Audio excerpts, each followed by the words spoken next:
Hello, everybody. Good evening. Thanks for joining us on this 1892 pledge Q&A with myself and Trust Chair Greg Tomlinson.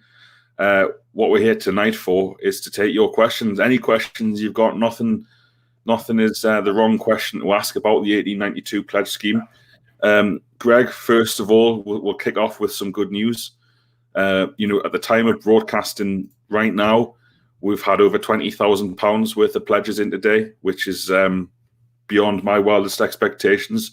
There is a live pledge tracker on the Trust website. That's a little bit behind because certain banks take longer to process things than others. But £20,000 in one day is a long way from a minimum of £3 million. But you know what? For 6 or 7 hours, it's not a bad start from the supporters of Newcastle United. So well done to all of you people watching who've achieved that. We think it's the start of something big and something special. Time will tell. And Greg, great news today. I haven't actually checked since this afternoon, but we're crossed 15,000 members for the Supporters Trust for the first time. Absolutely. What a great reaction, to get that over £20,000 pledged on day one, I think is beyond my wildest expectations, and what a great start. And let's keep the momentum going. Really. So thank you to everybody who has pledged already. And a lot of those are regular pledges. One of the things about this scheme is pledge what you can when you can, but those regular pledges every month are what is going to get us to a position where we can have a real influence. So thank you to those that have pledged, and keep spreading the word. Tell your mates, tell everyone you work with, spread the word. Totally. It's the monthly pledges that are going to be key here. But of course, we're so grateful to people who've pledged for the first time. Incredible effort from Newcastle fans today to get to 20,000 a day. I mean, I'd have been happy with a few thousand. That would have been great. So to cross the £20,000 mark after just a few hours after launch, I mean, that just shows me, Greg, the unbelievable potential of this fan base. And that's why we've launched the 1892 pledge scheme, because Newcastle fans get put down a lot particularly in the national media. But if there's one group of fans or one set of supporters who could pull something this ambitious off, it's the fans of Newcastle United. So it's been a crazy day. We'll have to say thanks to everyone who's given us the platform here, Newcastle Fans TV, Gallagher Shots and Chris, and the Newcastle United Supporters Trust, True Faith as well. Wherever you're watching this, thank you for joining us on this, your Thursday night at 7 o'clock. And Greg, should we crack on and get some questions going, questions answered even? Yep, that's what we're here for. So let's crack on, Yeah. So essentially, what we've got is a comment section. Whether you're watching on YouTube or Facebook, get your question in the comment section. We'll do everything we can to get through as many questions as we can. We've got at least an hour, to try and get as many questions from you guys as we can. Even if you're skeptical, even if you're not convinced, we want to hear from you. Whether you're a Trust member, whether you've never heard of the Trust before, whether you're behind the pledge scheme, whether you're not, we want your questions tonight. We have nothing to hide. We have nowhere to hide. We want to answer your questions. That's what me and Greg are here for. And thanks for all the kind comments coming in from people like Rachel there. Let me just try and find a question for us. So first one, big one. Have you spoken to the consortium currently? I know they're happy with the proposals. Greg, if you don't mind, I'll take this one. No, I haven't. We're involved a little bit with Amanda Staveley last summer when we canvassed our members to get in touch with their MPs to try and put us in front of Richard Masters, and 8,000 of you answered the call. And thanks to range of pressure from MPs, we got in front of Richard Masters and got some answers. Not the answers we maybe wanted, but we got some answers. Rather than go to anyone this time and tell them what we might do or what we're going to do, we thought it would be better to do it, rather than speaking to potential owners and telling them what could be. We wanted to get this launched. We want to get this off the ground because it's absolutely essential that this had a good start. And we think it has had a good start today, with the 20,000 in there already. So rather than, speaking to potential owners, we want to do this for the supporters, for the wider fan base. And then if we're successful, and it looks like we're going to be successful, we've had a good start, I'll repeat that, then those conversations could happen as and when this PCP and partners and their colleagues get control of the club. There's no point us going and telling people what we might do. We'll have to show them what we can do as Newcastle United supporters and the Supporters Trust in trying to raise a sizable sum of money. You know, if the club is sold in the Premier League, and let's face it, we all want the club to be sold in the Premier League. I imagine most of the people watching want this club to be sold to Amanda Staveley's consortium. That's what we all want at the Trust. It's going to cost a lot of money just for 1%, but this is why we're here. This is what we're doing. The 1892 pledge scheme tries to envisage what can be possible. What as Newcastle United supporters can we achieve? That's what I'm excited to find out, Greg. Absolutely. Well said. I don't think I really need to elaborate on that. That's such a well put point, really, Alex, on that one. I mean, what a great start. But yeah, you talk to people with the money talks, I think is the line that you used earlier today, Alex. You talk to people when you have something that you can do.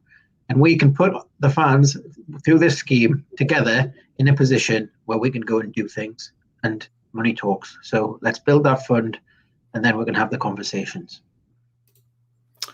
Yeah, Mark says very ambitious project, but definitely something to get behind. Thanks, Mark. We don't deny this is ambitious. We don't think it's unrealistic, but we know it's ambitious. That's why we're really keen to make clear that if this money that you're good enough to put into the Supporters Trust can only be used for two reasons. You know, we've appointed our four guardians: Warren Barton, Lee Humble, corporate accountant, Ian Mearns MP, and George Colkin, football writer. They look after your money. You know, they know it's an ambitious project. Alan Shearer knows it's an ambitious project, but he's publicly backed the scheme tonight. I should probably load an image of that to show people rather than just say it, but I'll get onto that while you're talking, Greg. We know it's ambitious, but you know what? Newcastle United should be ambitious. You don't hear about ambition enough in relation to Newcastle United these days. You don't hear about hope enough in relation to Newcastle United these days, and that's what we're trying to do. We're trying to build an ambitious scheme to do something ambitious. Never been done before in the Premier League, never been done by a different set of supporters in the Premier League, but there's nothing to say, you know, that we won't be the first. No one had got a 50,000 average attendance since the Second World War. In the Championship, we did it as Newcastle United fans, one of the highest crowds in Europe, while a Championship team. If there's anyone, I keep saying it, if there's anyone who could do this, it is the supporters of Newcastle United. Let's have a look for some questions here, because there's lots of really, really brilliant comments coming in. So John says, how about contacting the likes of Shearer, KK, Sting, Mark Knopfler and others? So yeah, we have spoken to Alan Shearer. He's on board. He's tweeted it tonight. I can confirm he has pledged to the scheme. So if Alan Shearer is on board, that, you know, that for me, Greg, although me and you have launched this, that would be good enough for me, that Alan Shearer would support something like this. If it's good enough for Shearer, good enough for Warren Barton, Steve Howie's on board, which is fantastic. Hopefully we'll see more of these players coming out. It was a complete shock to us this afternoon that Alan Shearer gave us his public support like he did, mate. How did it make you feel? Oh, so proud, so proud. I think I took a screenshot of it and sent it to all my mates. I mean, to have, you know, Alan Shearer, you know, back up this scheme, you know, shows us, you know, validates some of that hard work. But yeah, it's just the beginning as well, and all the support we can get. But yeah, unbelievable. I mean, makes you warm inside to a point when someone like Alan Shearer, I mean, I'm lost for words almost at that. On day one, to have had that, you know, that support is phenomenal. Yeah, I totally agree. Just trying to find some questions. This is a good question from Ken. Hello, Ken, mate. How long will the money be held before it's given to charity? So essentially what we've agreed with the guardians who look after your money is that if the fund doesn't grow by 10% in a year, they would vote whether to end the fund and donate to charity or not. Any vote that our guardians made, whether to donate the money to charity or if we came to an agreement of potential owners of Newcastle United, any vote that they made would need to be ratified by the members of the Supporters Trust. So if you've pledged and you've joined the trust because the money belongs to the trust, you have a vote in where that money goes. So if you want the plans, you know, if you believe that it's not going to happen for whatever reason, and the money goes to charity, you get a vote on that. If we do speak to owners in the future who say, okay, give us your X million pounds or whatever it may be, you can, you know, and we'll give you a couple of board positions, or this is how we'll make supporters integral to the club for use of that money. You get a vote on that as well. So everything goes through the Supporters Trust members. You're the most important people here, the Supporters Trust members. The money belongs to you. Let's have a look. Ed Coles, Greg, because I've done a lot of talking so far, so I'll leave to you. What can we do with 1% of ownership? Well, what can you do with 1%? Well, that's a good question, and it's looking into the future. But I think actually you can do quite a lot with 1%.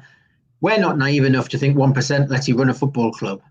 We know that. But what it does do is it gives you a seat at the table, and it gives you a relationship with the people who own your football club. and it gives you an influence on them and their behaviour in a way that they make their decisions. And it means that the fans are at the heartbeat of how the decisions that when they're being made at the football club. For example, decisions to rename the stadium to the Sports Shop Arena. Was there a Newcastle fan consulted on that decision? Think of all of those decisions like that have been made over the last 14 years, and just think, would a Newcastle fan sat in or sat as part of that process, go along with that? To what point? Think about that. So I think it does. But the main benefit at 1% is really that behaviour. Any owner who comes in and takes on this football club should see our fan base as an asset. Alex has just talked about 50,000 fans in the Championship. If anyone can do this scheme and get it to 1%, and it is us. But yeah, it's about influence, it's about relationships, and it's about making sure that the fans are at the heartbeat of every decision that the club makes. But ultimately, equally, we know 1%, we're not naive, we know 1% is not 51%. It doesn't give you control of the football club, but it gives you far more influence in how it's ran for the betterment of Newcastle United fans. Well said, mate. Jamie asks from Facebook, what is the target amount? Great question, Jamie. It's very hard to know what the target amount is because it depends on what the football club sells for. But what we do know from what we read in the media is that in the Premier League, as a Premier League club, the club seems to be valued as a minimum by Mike Ashley of £300 million. That's what he wants to sell it. So you'd say 1% of 300 million is £3 million. So that's probably our minimum target. Now, we want to raise this money for a number of reasons. It's not just about the Premier League. We only have to look at what happened to Sunderland, got relegated twice. It could happen to anyone, that, or particularly badly run clubs, of which we would argue Newcastle is one. And, let's be ready. Let's be ready to save the club. So it's not just about getting the 3 million if we got there and stopping. It could take us a couple of years to get to 3 million. This is a long-term project. This is about raising as much as we possibly can to get as much of the club as we can. And we can't promise you anything here. This isn't, give us this money and we will get the club. We're just a group of ordinary football fans like everyone watching this right now. We just want to make the future better than the past, because as Greg correctly says, there's so much going on at Newcastle United that, makes your head, makes you want to shake your head whenever you think about it. We want to make sure that there are fans on the inside of the club in the future, and that doesn't guarantee anything. And like we say, there's no guarantee of this. All we can guarantee is your money will go to buying a part of the club or the local charities. So we see there's a no-lose situation. But I think a target amount, as Jamie asked, is a really good question. We're looking at a minimum of £3 million. We'd love to raise more. Let's see what we can do. What is realistic? We're going to find out.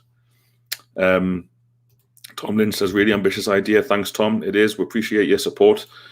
Chris Wallace says, can you explain the difference between buying the club and having a share in the club? Seems like there's some confusion on social media. Well, that's what we're here to do, Chris. Me and Greg is clear up any confusion and answer your questions. So, Greg, do you want to take that one, mate? So can you just pop the question, well, the difference between buying the club and having a share in the club? Well, that's like what I said before, where we know, this is going to be pretty ambitious if this scheme was to raise enough money to buy the club outright.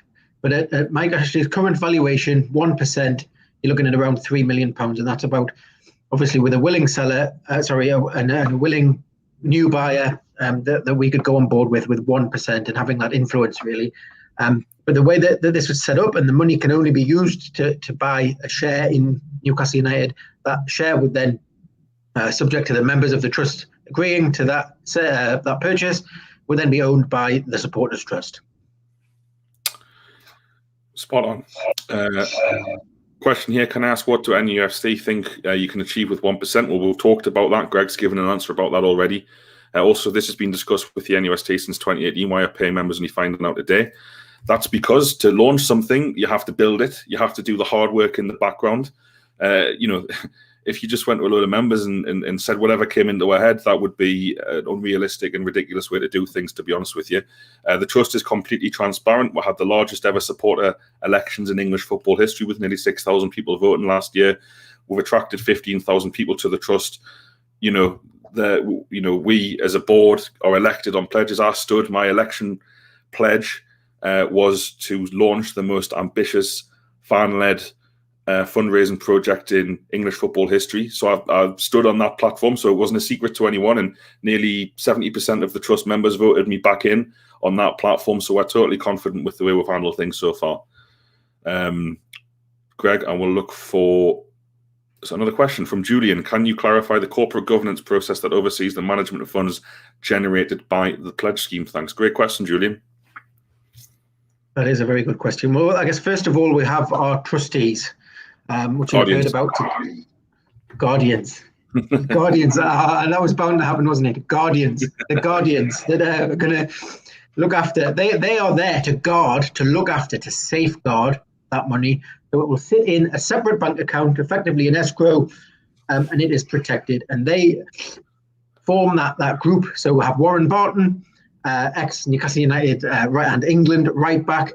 We'll have Lee Humble, who is a chartered accountant and a Newcastle supporter. Ian Mearns, MP, Gallagher End season ticket holder, and George Culkin, the senior writer at The Athletic. Their role is to effectively look after and safeguard that money. So it's in a separate account. It's separate to the funds that we generate from our membership in terms of the day-to-day running costs of the trust. And it's there, and its purpose is to be only to be able to be used when and if to buy shares in Newcastle United. The other point to note as well is any recommendation made by the trustees, I've done it again, made by the guardians, I'll get that right, guardians, any recommendations made by the guardians, for example, to cease the scheme or, for example, to buy a share in the club, would go to a vote of the members of the Supporters Trust. And it's the trust runs and operates on a very clear one member, one vote policy. Well said. Aaron says, I've seen some people say they would rather a refund instead of all the money going to charity. Thoughts? Yeah, Aaron, this is something that we discussed at length before launch. We wanted to make sure we're going to do something really positive. We wanted to make sure that whatever happened with this money, it went somewhere positive. That's why we've gone down the charity route. Refunds are complicated because you either have a fund or you don't. If people were dipping in and out of it, we might not be sure of how much money we actually had when it came to it. There's also a lot of fees involved in refunding large sums of money between bank accounts and transaction merchants and stuff like that. So it's just a non-starter. Appreciate that. It might not appeal to everyone, but we had to make a decision that we thought was best ahead of launch. And we're happy today, with the way it's gone. We think a lot of people are behind it, but we also understand this isn't for everybody, and people are skeptical, and that's fair enough. We're here to be as transparent as possible and give you some of the answers to your questions and the reasons. But that's definitely something we considered, mate. But decided to go for the charity aspect instead. Mike Baird says, how regularly do you plan to update trust members and their financial positions and plans? Well, Mike, every single day on the 1892 Pledge website, you can see the website scrolling along the bottom of your screen there. The money is updated. So we're totally transparent with this in terms of what's gone in to the pledge scheme and what is in the pledge scheme at the minute. So you can see every single day. You can update your page to refresh it to see how it's getting on at any given point in time. Some donations you make won't update straight away because some banks take longer than others to process direct debit payments, but the vast majority should update straight away. I think it's a 3 to 5 day processing wait on certain banks. But we want to be completely transparent about this. You can log on to our website 24 hours a day and have a look at what's there, mate. Mike Jen said, what's your thought on safe stance in James's Park? Love it, mate. Get it done. What else have we got? Okay, with fan-led ownership, how would the decision-making of the day-to-day runners of the club be affected? Will it be down to a vote like other clubs? Okay, great question, Aaron. Fan-owned doesn't mean fan-run. So if the club ever did get a majority shareholding in the club, if it fell through the leagues and we had to save it or whatever, you want your football club to be run by the very best people in that industry who have experience, who have knowledge. So, whilst we think there should be fan influence at the club, we don't think clubs should be run by, for example, members of the Supporters Trust board. Having said that, I look at our board of guardians who look after your money in Warren Barton, George Culkin, Ian Mearns, and Lee Humble, and I look at the Newcastle United board at the minute, which doesn't exist. There's only Lee Charnley in any kind of corporate management position at the club. And I'd say our board would probably do a better job of running the club with their experience, their skills and their know-how. But supporter-owned does not mean supporter-run in general. But of course, any of those decisions, even in how the trust would do things if we achieved our goal, would be down to you, the members. It wouldn't be up to me and Greg. Greg, do the current owners know of your plans? I think they do now. I think they probably do now, yeah. Not before launch, no, but I think they probably do now, given the media attention today. I've seen a lot actually on social media today around, would this mean 1% of buying 1% off the current owner? Now, if we were in a position to buy 1%, that is a matter for the members to decide based on a recommendation from the trustees. My personal view is that we should be looking to buy 1% when the club is sold and when it changes hands, because 1% with the current owner wouldn't change behaviours. But that, again, is a matter for the members. It's not a matter for Alex and myself. But yeah, so I think they know of our plans. Nice one. Tobias asks, where, when did you guys first get the idea? So the idea came from the foundation of Heart. So Heart of Midlothian in Scotland have done this exact scheme, a pledge scheme, and I think they've got 8,000 fans donating monthly. They've raised 12 million quid. They're going to be a fan-owned club from May the 31st this year. And if you got any of you guys are watching, wanted to hear from the likes of Warren Barton tomorrow night, we've got guests from Hearts to come on to the live event, which the Chronicle are hosting on their social media platforms. They're going to tell you what they did and how they think we can replicate it. So we heard about Hearts and what Hearts have done in this huge amount of money. This, no disrespect to Hearts, I think they're a fantastic club. I'm a Hearts fan myself now. But, in terms of size of support, they're very small compared to Newcastle United. To see what they've achieved, for them to save their football club like they did. They put £3 million of the money they raised into a brand new stand, fantastic stand at their ground. So that's, they inspired us to do this. There's a few other clubs up and down the country as well that have done great things. But I think, what we did when we decided to do it, I'll tell you the story. I don't know about anyone watching, but I walked in late to that West Ham game that we lost 3-0 under Rafa Benitez in December 2018. And I'd read on social media how, I thought I'm going to have to get there like early, not to the ground, but just to queue up, because I probably won't get in until half time because there's so many people don't walk in on time. And unfortunately, there was only a couple of thousand people did it. And actually, when we walked in, the team conceded a goal, which was a bit of a nightmare as well. And I kind of realised then that all of this direct action, all of this boycott stuff, which I've supported myself, by the way, I'm not passing the buck here. I'd supported it as much as anyone. We just thought there had to be a better, more constructive way to try and influence the future. So trying to force Mike Ashley out for all the great efforts that have been constructed in that area. Greg, you can tell people more about that more than I can with the stuff that you've done. We just thought there had to be a positive and an ambitious scheme for supporters to get behind, something that really celebrates the Newcastle United fan base. And every time I click on the account for the money that we've raised, the figure goes up again. So we think so far on day one, we've kind of proved to ourselves and proved to the world, because this has been big news. It's been on Sky Sports, BBC, 5 Live, Sky Sports News. We think that this is the time for Newcastle United fans to come together and do something positive. I hope that answers your question. Let's have a look at a few more. Getting a few of the same questions which we've already touched on, so I'll try not to repeat ourselves. This, of course, will be available to rewatch, or you can rewind if you're watching live. Steve Burnham says, you sure you're not raising money for a haircut, pal? No, I can afford my own haircut, Steve, mate, but the barbers don't open until Monday, and unlike Joe Linton, I don't know anyone to come around and do it, but you'll see the difference next week if you jump on a live stream. Great to have support from Greece. Thanks very much, mate. Chris Wallace says, can I get an 1892 pin badge? Yes, you can, Chris. That's a great question. I'm wearing mine here. I'm going to try and hold it up to the camera. Greg's not wearing his because he's useless. Don't know where it is. Somewhere. There's the pin badge. Basically, anyone who pledges and creates an account while you pledge, you get a referral code. And if you send that referral code and one person that you send it to pledges, we will send you one of these in the post if you live in the UK. So we think they're quite smart. Greg's furiously looking for his. But yeah, good question, Chris. You can get them there. You can get it held up to the camera, Greg. Get it on. Got to be done. got to be done. Here's a long question from Peter. Greg, I'll let you take this one, but I'll read it out. How is the new proposal any different compared to the initial aims when the Trust or Supporters Club, as it was back then, was set up in 2008? Feels like we've already tried this before, and I don't really know why it failed last time. Lack of funds?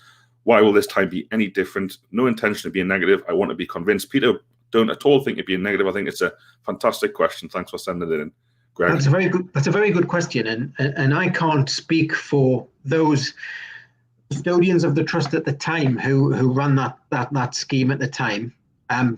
But the main way that this is different is it's not a financial product. It is literally a pledge. It is put your money in and it goes in and it sits there. I think, I understand parallels obviously previously in terms of that campaign that yes, we can. But I think also, the water under the bridge in the last 10 years and Mike Ashley's still here. Yes, that was the driving factor behind that campaign at the time. The various additional decisions that have been made on top of that, I think, now is the time to really get behind something positive. I can't comment in detail about the proposals from 10 years ago because I wasn't involved in how they were made, formulated, etc. And neither was Alex or anyone on the board at the moment, for that matter. But yeah, this isn't a financial product. It is a pledge. You pledge your money and it goes into the scheme. It's very important people understand it's not an investment. It's not. We're not asking for your pensions or any form of investment. It's to give what you can. £5 a month, if that's all. Put £5 a month in, please, if you can afford to do it. But don't overextend yourself either. This is a pay what you can afford pledge into a fund. Alex, I don't know if you've got anything else to add on that. Really, it's hard to talk back about a process that you weren't directly involved in. Yeah, that's right. I think this is different to a lot of other things, like Greg says, because it's pay what you can. We're not selling you anything apart from an ambition. The money goes to charity if it doesn't work. We kind of think, what's there to lose? We're not asking for money, life savings, or anything like that. We only want people to pledge what they won't miss. That's the key here. We're all together as Newcastle fans, and that's the key message.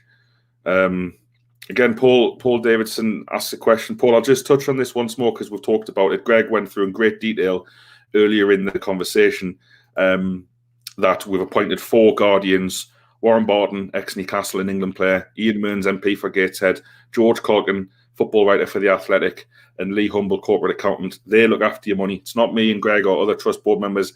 They look after your money. They make sure it's safe. You can check every single day on the Pledge website, 1892pledge.co.uk, which you can see at the bottom of your screen. You can click on it now, head there now, see how much is raised, and that hopefully gives you your answer. Bond says, I think it's a great idea, but in the bafflingly small minority of people staunchly against the proposed take on moral grounds, how do I ensure my money isn't in business in PIF? Well, there's no way to guarantee that apart from if you're a Trust member, Pond, you get a vote like everyone else. So you do have your say because you get a vote. We're all equal. Anyone who's watching this, who's a Trust member, about to become a Trust member, Greg, who's your chair, me, who's your previous chair and a board member, our vote counts as much as yours in the running of the Trust. So everyone's equal. Everyone gets a vote, and that's all I can say to that one. Look now for some more questions here. So Train Sun says, hi lad, surely the prospective new owners will see the benefits of the scheme given their plans for investment in the local area, and transparency will be key towards this. I mean, we've covered, Greg, the fact that we haven't spoken to them yet. Do you want to just say a couple more words on what Train Sun's saying there about, what you think they might do, or, any new owner? I think it's just to repeat that point that you made at the beginning around, wanting to go into those conversations with prospective buyers, whoever they are, with the ability to do something, rather than going in and saying, we could do this or we could do that. Let's build this scheme. Let's go and have conversations when we've got money behind it and we can actually meaningfully do something.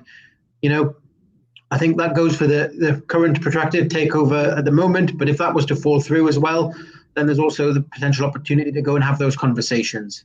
Why couldn't we, in that scenario, now noting that 97% of our members want this takeover to go ahead, and very much is the view of the Trust, given what's on offer, so to speak. But say it was to fall through, why couldn't it be the Supporters Trust, democratic organisation, going and talking to other organisations, other potential buyers, or these potential buyers, and saying, look, let's form a consortium. We've got X million pounds behind us. Let's come in with X percentage. You know, it might not be required. It might happen. We don't have a crystal ball here. You know, this is just the start, but let's have something behind us and be able to have that influence and have our say as a set of supporters, really. Yeah, well said. John says, "Hi, gents. How would someone who pays £5 and the next man pays 50? How can the Ineos team make that fair if there's a chance of owning a small percentage of the club?" John, we want people to give what they can. So some people might be able to give 50 quid, which is fantastic. Some people might be able to give a £5 a month. That's fantastic. You know, we can all afford different amounts. Everyone in the trust is equal. We'll all get there together. You know, this will succeed or fail based on Newcastle fans, thousands of Newcastle fans working together as one, you know, without any difference between us. We're all the same. I don't care if you're watching, you know, in Hebden or Helsinki or Washington, DC or Washington, south of the Tyne. We're all Newcastle fans. We all want the same thing. We all want this football club to be what it should be rather than what it has become. So, you know, we're quite clear on that we want people to give what they can. Everyone's equal. You know, if people can afford to give more, brilliant. We're absolutely buzzing that you can, and we're really grateful for that money. If you can only afford to give £1 a month, that's still brilliant. You know, we're still really grateful. We're all equal in the trust. I can't say much more than that. Well said. Ryan Norman says, if there was no opportunity to buy a share in the club in the future and the owner, whoever it is, was receptive, would it be possible to use the funds as something that would benefit the facilities? I assume you mean at the club. That's a tough one, mate, because, you know, if a new owner wasn't willing to give the fans a part of the club, then why would we be kind of gifting money to them? But like I'll keep saying, up to the trust members, up to you. If you put your money in, if you're a trust member and you've paid your £2 to join up and £1 a year thereafter as a trust member, that vote goes to you. So if new owners came along and said, no, we don't want to give you a percentage of the club, but can you give us £5 million for a new training ground? That would be up to you and the 15,000 and counting other members to make that call. But great question. There's lots of fantastic comments coming in. So let's have a look here. Alan Park says, can see how much is raised in the website. Will you be publicising how many people are pledged, how many regular donators there are? Yes, we will. Definitely, Alan, we'll do that. We'll leave it, you know, a bit of time for it to grow. Then we'll be communicating. We'll be making a noise about how, you know, how essentially how big it is, how successful it is. We want to be completely transparent and open about all of this. So let's have a look for any more questions. Note to self there, plug your laptop into its charger before you do these things. Apologies for disappearing off the screen there. Not everyone who will donate will be a member of the trust. Is this a way of boosting numbers also? No, I mean, you know, we're considered that making people join the trust, but you don't have to join the trust or be part of the trust. You don't get a vote on the money you donate, but we aren't trying, you know, we want this to be as open to as many Newcastle fans as possible. It would make sense, I think, if you're going to pay money into the trust to be a member and get a vote and be able to vote in elections or stand yourself in an election. The trust elections are open to all members wherever you are in the world, or your support or anything like that. But you know, we're already the biggest supporters trust in the country, where you've got to pay a fee to join at 15,000, which we're really proud of. And the fact that so many people have bought into that is you know, makes me and Greg very proud and very humble to be part of it. Just to add on that, I think I personally will never apologise for us wanting more members, and the reason I won't is because a stronger and bigger, more active membership gives us, as a set of supporters and a supporters trust, a louder voice, and it means we get taken more seriously. And so that's why, under Alex's leadership, the membership was put down to just £1. You know, let's come together. We're building this fantastic movement. We've got the council of members as well, the volunteers that have been helping us out. It really feels like we're building a movement here. And now we've launched this scheme. We really can do something special here if we all keep going together. Greg, one for you here from Dylan. If when we own 1%, will the focus on improvement of the club be on the improvement of the club, or trying to buy more of the club? That's a really good question, but I think the focus, from my perspective, obviously the focus would have to be on improvement, wouldn't it, at this point? But, you know, again, it's not what I think, it's about what the members think. And, if we are in that point in time where we could own 1%, we have to work that through. But it's up to the members really in terms of that. But yeah, I think if you look at where we are now as a football club and what we need, I think, we're not doing this just to say the Supporters Trust owns 1%. We're doing it because, as Alex said, we think we need Newcastle fans inside that football club helping run it. And that is to improve it and to improve the decisions that it makes. You can't, that isn't it's not here just to be a symbol of ownership. It's here to make it a more effective and better football club. Paul says, what is the current amount pledged? If you know it, well, you can check, Paul, on the website flashing across your screen now. There's updates there all the time. Sometimes it takes longer than for some banks to process payments than others. But in terms of money pledged, I said at the start of the call that there was over £20,000 pledged. That's gone over £21,000 just while we've been on this call. I'm sure that's down to you good people who haven't pledged so far, really enjoying mine and Greg's answers and getting signed up. But yeah, get on board. We're completely transparent. The 24 hours a day on the pledge website, you can see money that's come in. Graham Dougal, do you hope this will encourage other supporters groups to follow suit, Greg? Interestingly, I think we've had 2 or 3 get in touch today asking for a chat, including Manchester United. Could you believe it? I think it might. Yeah. Look, this is an incredibly ambitious project, and if anyone can do it, it's Newcastle fans. But yeah, it's been done obviously lower leagues, and Alex has talked about Hearts. But yeah, I think it will. Really funny, Calvin. I like your style. Josh says War Flags in 1892 pledge scheme collaboration. So our board member Thomas Concannon is part of War Flags, and we love War Flags. We're massive fans of them. We do stuff in collaboration with them. We did a quiz at Christmas with War Flags, who do loads of good things for charity as well. It's not just about the flags. So we're fully behind that partnership and keeping it going. Do you have any additional fundraising plans? Well, the pledge, it's a good question, James. The pledge scheme is fundraising. We're going to keep people up to date. We're going to try and stay in the media when milestones are passed. We've got a 21,000 by 25 to 8 on a Thursday night, a few hours after lunch. Where can we get to? We're going to keep trying. We've got Alan Shearer on our side. He's tweeted. He's pledged.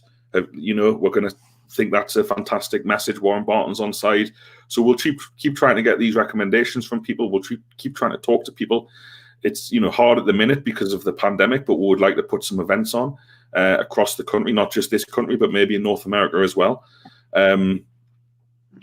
Let's have a quick look, because there was a few questions there which I didn't get to about issues about fans overseas, and that's one of the things we've had a problem with today, is that overseas fans, the payment method on the website for Go Cardless is being a little bit difficult.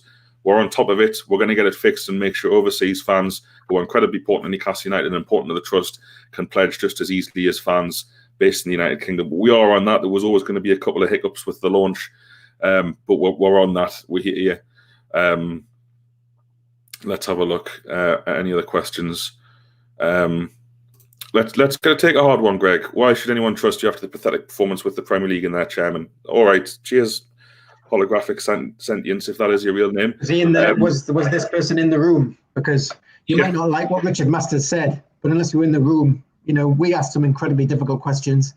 You might not like the answers, but you can only ask the questions. Alex, I don't know if you want to elaborate on that. Yeah, well, a lot of football journalists, a lot of people, including the buyers of the club, wanted to speak to Richard Masters. Through the strength of the Trust's membership and through Newcastle fans working together, we managed to say to him, did Liverpool and Tottenham try and influence this takeover? I don't think he faced that question from anyone else in the whole country, and we got in front of him and did that. We're just ordinary fans. We're just like you. We're not experts in anything. So we would say that you should trust us because this is an ambitious idea for the future of Newcastle United. And if you're not with us, that's absolutely fine. Best of luck to you, but we'll crack on. Hi, gents. Is any of the money raised from the trust membership going towards the pledge? No, they're two separate bank accounts at the minute. The trust membership money that we get from your £1 is spent on the running of the trust, and various fees for the website, for emails, for advertising and stuff like that. So there's no crossover between the two. Let's have a quick look at more questions. What about this one, Greg? What about investing the money to grow to the point where we can buy the club? That's, again, another really good question. And it's something that I think, has been looked at in the past, but it's an absolute financial product, and financial regulation and creating investments are inherently risky and come with a lot of regulation and a lot of process and putting money at risk in that regard. So I think from our perspective, it is a pure, simple pledge scheme in the most simple and basic way. And that's why we've set it up like that. Yeah, I've already answered this one, Greg, but I don't know if you want to take this for Scott Thomas. As a current trust member, trust represents its members. Was this action by the trust raised with its members and voted as an area the paid members wanted the trust to pursue? So this is another good question. So this was agreed as an action by the board in a board meeting to take this pledge scheme forward, and the funds that we've put to it in terms of developing the scheme, the videos and the materials for the launch, and all of that has been agreed by the board.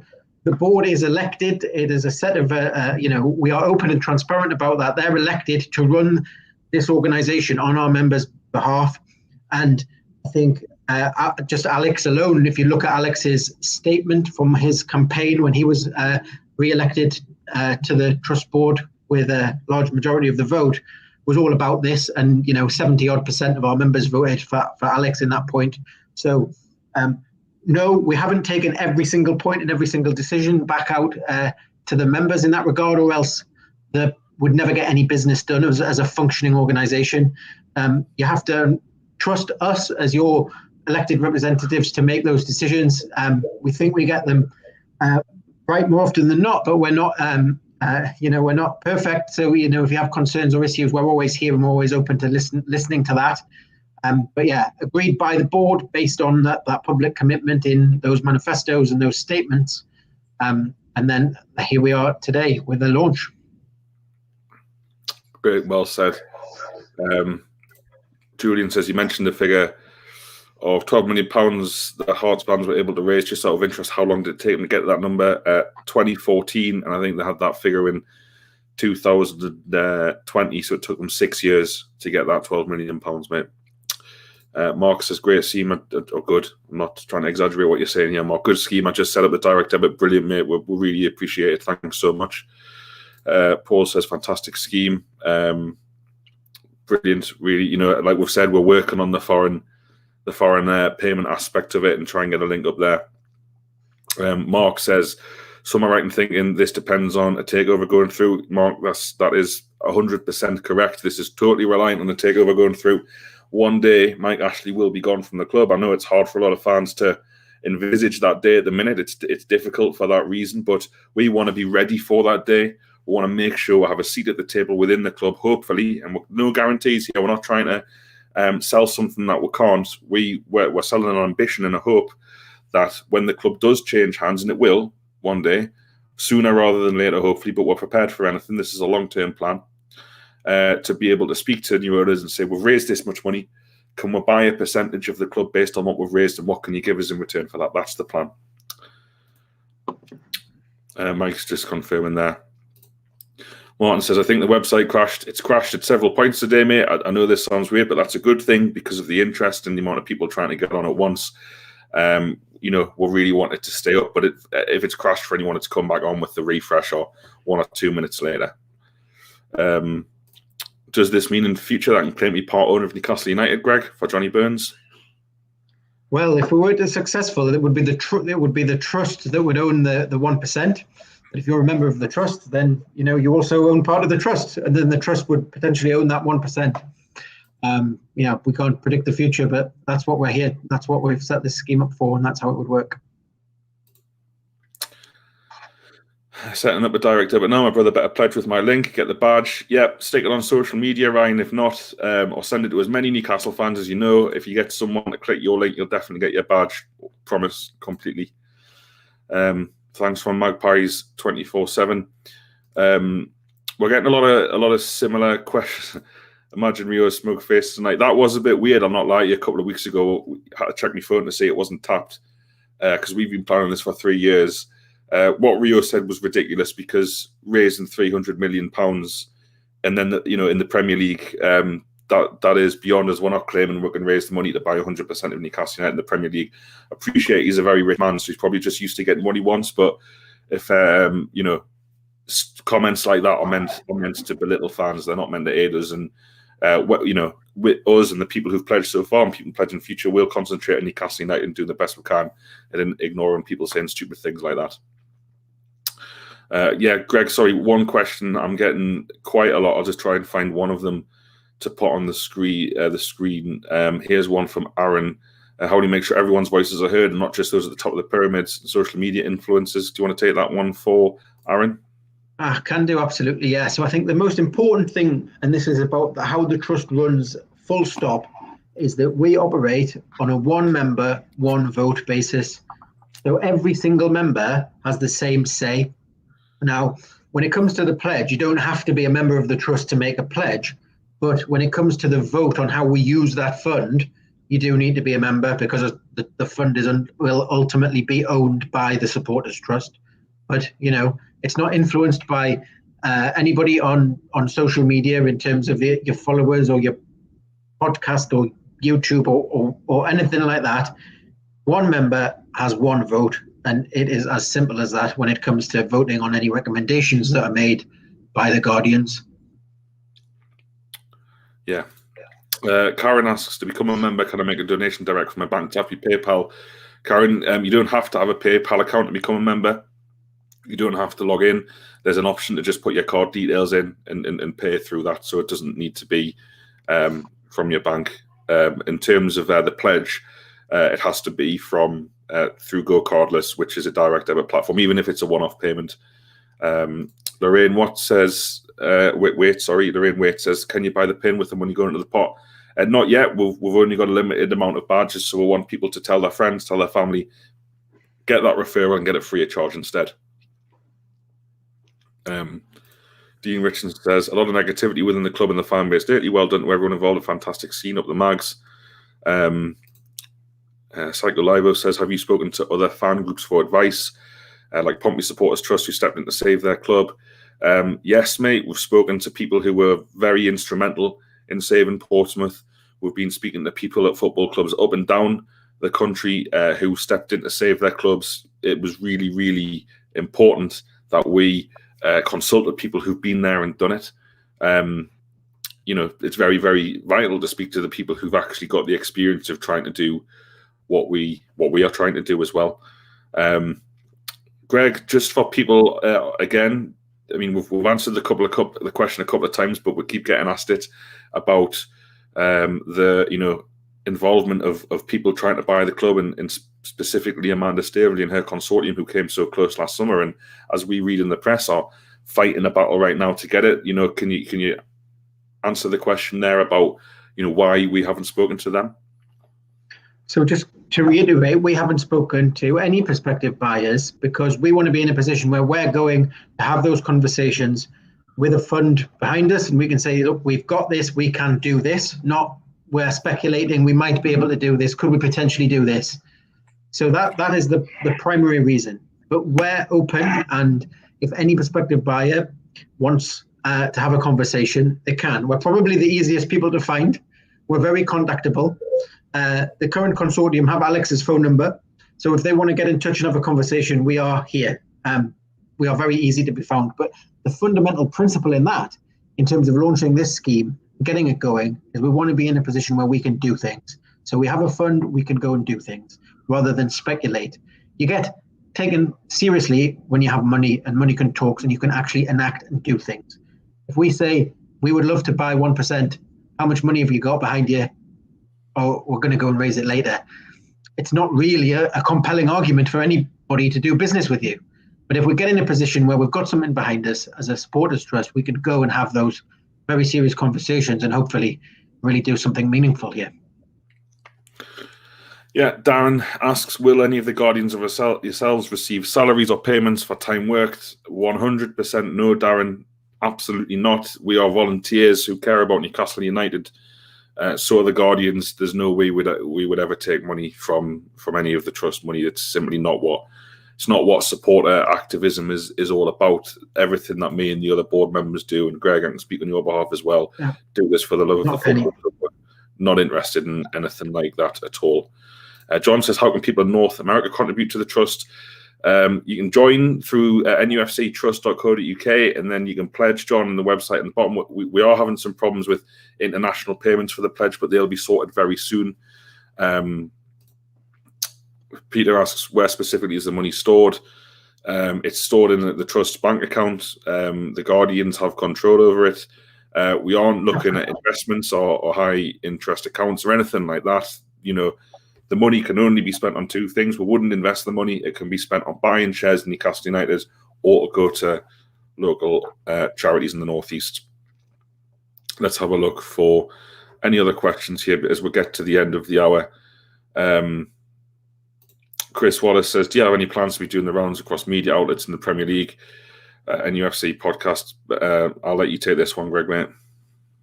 Well, we're open to invitations. Chris, I think I heard you run one, don't you? So, no, in all seriousness, yeah, we're open to go and talk about the scheme. Look, we're an open book.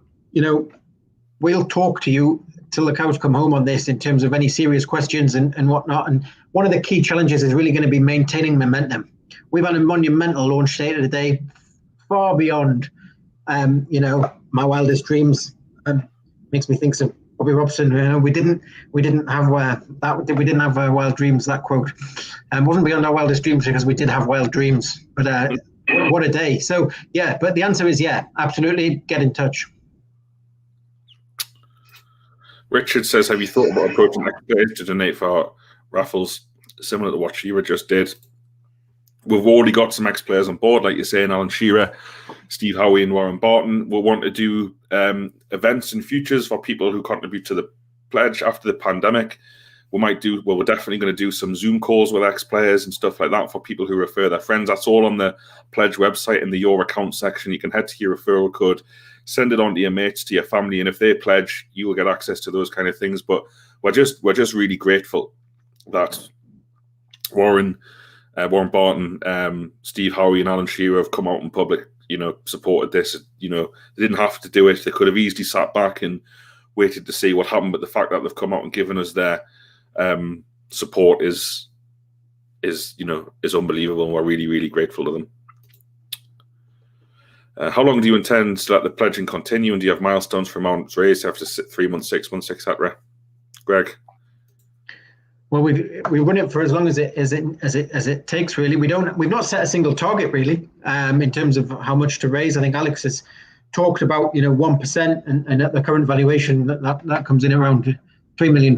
But for good reason, we haven't set any arbitrary targets that don't actually mean a great deal. But I think we've mentioned already that if the trust doesn't grow, if the fund doesn't grow by 10% each year, the trustees can call a vote of the members of the trust to effectively stop the scheme and donate all of the money to Northeast charities. So that's how that'll work in that regard. But yeah, no real set target in that sense. Yep, totally agree. Alex asks, will the trust automatically tend to buy shares once a takeover goes through, or will there be a vote on the buying process starting? If PIF were involved as a member, I'd want to vote against. Greg, you've kind of already answered this one in a couple of other questions, but do you want to just make it clear for Alex again if you missed the earlier answers? Yeah, so based on a recommendation of the Guardians on what to do, then that goes to a vote of the members. Now, I think you can all agree that you have to vote on something before it happens for it to be meaningful. So as that process is ongoing, if we were in the position where we had something like that on the table, that would go to a vote of the members before it's done. A vote after something is not worth a vote. It's not it wouldn't be a rigged process. It would be a genuine say of the members on what to do with that money based on a recommendation from the Guardians. So, absolutely, it is a proper have your say on it. It's not we've done a deal, take. It's you are a member of the trust. You have a say. You have a vote. Yeah.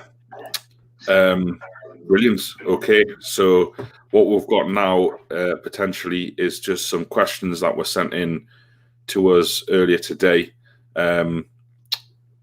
So I just want to put a couple of them to you, Greg, if that's okay. Yeah. You know, the first, I think we've covered most of it in this chat, and we've only got a couple of minutes left. You know, one of the main questions that's come in today is how much do we want to raise? Well, we've covered that. Some people have said, is there a maximum? You know, do you want to take that? Is there a maximum we're looking for? Well, there isn't a maximum, is there? I think, you know, we'll go until we've got, you know, until there's a decision to be made almost, really. So no, there's no real maximum. I mean, yeah, I mean, you've got to be realistic, I think, in this.